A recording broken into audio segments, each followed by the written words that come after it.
بسم اللہ الرحمن الرحیم۔ السلام علیکم ناظرین، آج ہم سرد خانہ کہانی کے ساتھ آپ کی خدمت میں حاضر ہیں۔ مردہ اپنی جگہ سے اٹھا اور لپک کر میرا گلا پکڑ لیا۔ رگوں میں خون جما دینے والی ایک تحریر۔ نعیم صاحب ہمارے گھر کے برابر میں رہتے تھے۔ پہلے وہ ایک سرکاری ہسپتال میں جاب کیا کرتے تھے۔ ان کے ساتھ ہی ایسا بھیانک واقعہ پیش آیا جس کی وجہ سے انہیں یہ جاب چھوڑنی پڑی۔ وہ وجہ کیا تھی کہ انہیں یہ اچھی بھلی جاب چھوڑنی پڑی، انہی کی زبانی سنیے۔ میں گوٹکی کا رہنے والا ہوں۔ میری فیملی میں میں، میری بیوی اور 2 بچے شامل ہیں۔ والدہ میرے بچپن میں فوت ہو گئی تھی، جبکہ والد صاحب ابھی کچھ عرصہ پہلے ہی مجھے تنہا چھوڑ کے۔ کلثوم میری خالہ زاد کزن تھی۔ ہماری منگنی بچپن میں کر دی گئی تھی۔ والد کے انتقال کے بعد میں بالکل اکیلا ہو گیا تھا۔ میری تنہائی کا احساس کرتے ہوئے میری خالہ نے سادگی سے میرا نکاح کلثوم سے کروا دیا۔ کلثوم کے گھر آ جانے سے میری زندگی میں جیسے بہار آ گئی تھی۔ کلثوم نے میرے شب و روز گلزار بنا دیے تھے۔ میں بے حد خوش تھا۔ میری ساری عنایتیں کلثوم کے لیے تھی، خود وہ بھی مجھ پر جان چھڑکتی تھی۔ کچھ عرصے بعد میرے گھر میں ننھے فرشتوں کی آمد نے میرے گھر کو جنت کا نمونہ بنا دیا تھا۔ غرض کہ میری زندگی بڑی خوشگوار گزر رہی تھی۔ ہمارے علاقے میں موجود وہ سرکاری ہسپتال جس میں میں جاب کیا کرتا تھا، میرے گھر سے اس کا 10 سے 15 منٹ کا فاصلہ تھا۔ یہ فاصلہ میں پیدل ہی طے کیا کرتا تھا۔ میں ہسپتال میں بطور وارڈ بوائے کا کام کرتا تھا۔ اکثر اوقات میری ڈیوٹی بدل جایا کرتی تھی اور مجھے سرد خانے کے باہر پہرا بھی دینا پڑتا تھا۔ جیسا کہ میں پہلے بتا چکا ہوں کہ ہمارے علاقے میں واحد سرکاری ہسپتال تھا جہاں ہسپتال کا عملہ ناکافی تھا۔ سرد خانے کے باہر پہرا دینے والی بات کا ذکر میں نے اپنی بیوی سے نہیں کیا تھا کہ اسے میری اس جاب پر اعتراض نہ ہو جاتا، اس لیے دن اچھے اور پرامن گزر رہے تھے۔ میرے دوست نے کبھی مجھے ایک گھڑی گفٹ کی تھی جو انتہائی قیمتی اور خوبصورت تھی اور مجھے بے حد عزیز بھی تھی۔ میں اسے ہر وقت اپنے ہاتھ پر باندھے رکھتا تھا۔ مجھے اس میں ٹائم دیکھنے کی عادت سی ہو گئی تھی۔ ایک روز میری ڈیوٹی سرد خانے کے باہر پہرا دینے کی لگی تھی۔ گھر میں نائٹ ڈیوٹی کا کہکر آتا تھا، مگر رات 2 بجے میری ڈیوٹی آف ہو جایا کرتی تھی۔ اس رات میں ڈیوٹی پر پہنچا، 1-2 ضروری کام انجام دینے کے بعد میں سرد خانے میں آ گیا۔ ایک چکر تمام اسٹریچر کے گرد لگایا اور باہر آنے لگا تو مجھے اپنی گھڑی کا اسٹیپر کچھ ڈھیلا لگا۔ میں نے گھڑی اتاری اور اپنی آستین کے کف اوپر کیے، گھڑی اتار کر پاس پڑے ایک اسٹریچر پر رکھ دی۔ اس اسٹریچر پر ایک غیر ملکی شخص کی لاش تھی جو ایک ایکسیڈنٹ میں مارا گیا تھا۔ لاش 3 دن پرانی تھی۔ اب تک اس کے لواحقین نے رابطہ نہ کیا تھا، اس لیے لاش کو سرد خانے میں رکھا گیا تھا۔ انسان کی زندگی میں کیسے کیسے حادثات رونما ہوتے ہیں، اس غیر ملکی نے سوچا بھی نہیں ہوگا کہ کہیں وہ گمنام لاش کی صورت میں کسی انجان جگہ پر لاوارث لاش کی طرح پڑا ہوگا۔ میں اس کے بارے میں سوچے جا رہا تھا۔ مجھے اس پر ترس آ رہا تھا کہ نہ جانے کس مقصد کے تحت وہ یہاں آیا ہوگا اور اس مقصد کو انجام دیے بنا اس دنیا سے رخصت ہو گیا۔ اس اجنبی غیر ملکی کے بارے میں سوچتے سوچتے میں سرد خانے سے باہر آ گیا۔ انچارج کے پاس جا کر اسے اپنے گھر جانے کا بتا کر میں گھر آ گیا۔ گھر آ کر میں نے ہاتھ منہ دھویا اور کھانا کھانے کے لیے دسترخوان پر آ گیا۔ کھانے کے دوران اچانک میری بیوی کی نظر میرے ہاتھوں پر پڑی۔ وہ کہنے لگی، آپ کے ہاتھ کی گھڑی کہاں گئی؟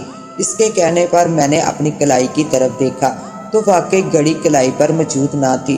تب مجھے یاد آیا کہ گھڑی تو میں نے اتار کر سرد خانے میں رکھے ہوئے اسٹریچر پر رکھ دی تھی اور جلدی میں اسے اٹھانا بھول گیا اور گھر آ گیا۔ مجھے سوچوں میں گم دیکھ کر میری بیوی کلثوم بولی، کیا بات ہے، آپ کچھ پریشان دکھائی دے رہے ہیں؟ اس کے پوچھنے پر میں چونکا اور بولا، ارے کچھ نہیں، ایسی کوئی بات نہیں ہے۔ کلثوم بولی، پھر آپ پریشان کیوں ہیں، کیا بات ہے، مجھے نہیں بتائیں گے؟ پریشانی کی کوئی بات نہیں ہے، اصل میں میری گھڑی ہسپتال میں رہ گئی ہے، میں سوچ رہا تھا کہ صبح جلدی جا کر لے آؤں گا۔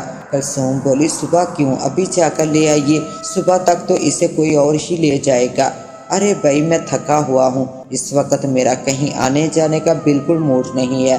رہی گھڑی کی بات تو جس کے نصیب میں ہوگی اسے مل جائے گی، مگر میری بیوی نے میری بالکل نہ سنی اور اس کے بے حد مجبور کرنے پر ناچار مجھے گڑی لینے کے لیے جانا پڑا۔ میں جب ہسپتال پہنچا تو چوکیدار مجھے دیکھ کر بولا، سب خیریت تو ہے نا، تم اس وقت یہاں کیسے؟ ہاں سب خیریت ہے، مجھے ایک چھوٹا سا کام تھا جس کی وجہ سے مجھے دوبارہ آنا پڑا۔ میں نے چوکیدار کو اصل وجہ نہیں بتائی کہ وہ نہ جانے کیا سوچتا۔ اس سے پہلے کہ وہ مزید کوئی سوال پوچھتا میں آگے بڑھ گیا۔ میں چلتا ہوا سرد خانے کے دروازے پر آیا، ادھر ادھر نظریں دوڑائی اور پھر دروازہ کھول کر اندر داخل ہو گیا۔ میں نے مطلوبہ اسٹریچر کی طرف دیکھا تو مجھے اپنی گڑی اسی جگہ رکھی ہوئی ملی۔ میں لپک کر اس طرف گیا اور جلدی سے اپنی گڑی اٹھائی اور واپسی کے لیے قدم بڑھائے۔ مڑتے وقت میرا گھٹنا برابر میں رکھے ہوئے اسٹریچر سے ٹکرا گیا۔ میں گرتے گرتے بچا اور جلدی سے خود کو سنبھالا اور آگے بڑھنے ہی لگا تھا کہ اسی وقت مجھے یوں محسوس ہوا جیسے کوئی آہٹ سی ہوئی ہو۔ میں نے مڑ کر دیکھا تو اسٹریچر پر پڑا ہوا مردہ اٹھ کر بیٹھ چکا تھا۔ خوف سے میں اپنی جگہ سنسا ہو کر رہ گیا۔ اسی لمحے اس مردے نے اسٹریچر پر سے چھلانگ لگائی اور میری طرف لپکا۔ اس سے پہلے کہ میں کچھ سمجھ پاتا اس مردے نے میری گردن پکڑ لی۔ اس کے مردہ ہاتھوں میں نہ جانے کہاں سے اتنی طاقت آ گئی تھی کہ میں باوجود زندہ ہونے کے اپنے بچاؤ کرنے میں ناکام رہا تھا۔ بہت دیر تک وہ اور میں گتم گتا رہے۔ اس کے بعد ایک سیلی نظر مجھ پر ڈالتے ہوئے وہ مردہ دوبارہ اپنی جگہ یہ کہتے ہوئے چلا گیا، تیری ہمت کیسے ہوئی مجھے بے آرام کرنے کی؟ یہ وہ الفاظ تھے جو بے ہوش ہونے سے پہلے میری سماعتوں سے ٹکرائے تھے۔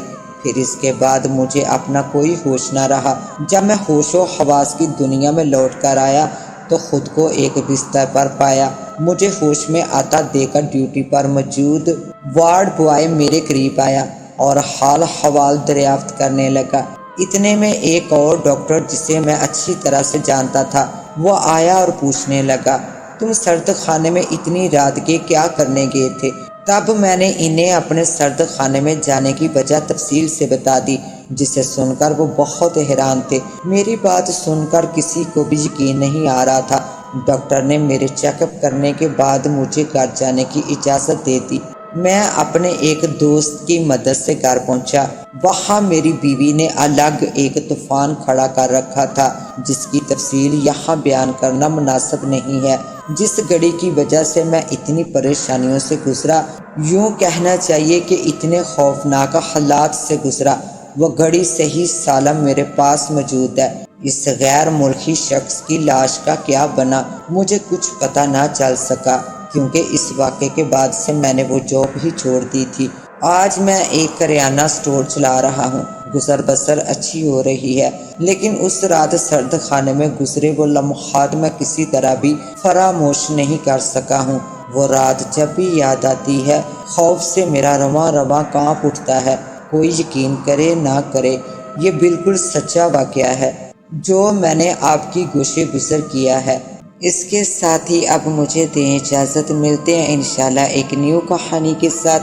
تب تک کے لیے اللہ نگہبان۔